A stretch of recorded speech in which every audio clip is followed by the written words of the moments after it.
పెళ్లి చేసుకునే ముందే మీకు ఒక క్లారిటీ ఉండాలి. ఎటువంటి అబ్బాయి గావాలి, ఎటువంటి అమ్మాయి గావాలి అనేది. సో, మీకు ఒక ఎగ్జాంపుల్ చెప్తాను చూడండి. నేను ఒక కపుల్‌ని చూసేవాడిని. ఒక్కసారి తిట్టుకోవడం గాని, కొట్టుకోవడం గాని, అరుచుకోవడం గాని అస్సలు చూడలేదబ్బా! ఎంత కూల్‌గా ఉంటారో తెలుసా? ఎంత ప్రశాంతంగా ఉంటారో తెలుసా? నేను అప్పుడు ఆంటీని అడిగా.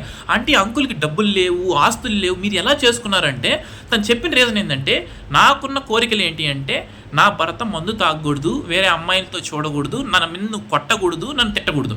నేను అలాంటి వ్యక్తిని ఎతికి చేసుకున్నాను.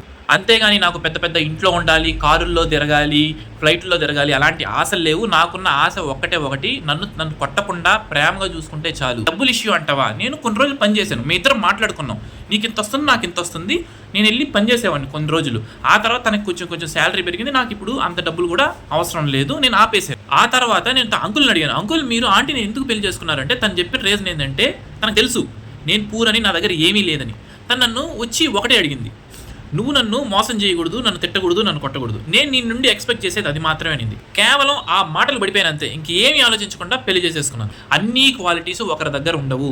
ఒకరు మంచి రిచ్‌గా ఉంటారు, కానీ వాళ్ళ దగ్గర ప్రేమ ఉండకపోవచ్చు. కొందరికి మంచి గుణం ఉంటుంది, కానీ వాళ్ళ దగ్గర డబ్బులు లేకపోవచ్చు. మీకు ఎటువంటి పర్సనాలిటీ కావాలి వాళ్ళని చూసి పెళ్లి చేసుకోండి. వచ్చే ప్రాబ్లమ్స్‌ని ఇద్దరు కూర్చొని సెటిల్ చేసుకోండి.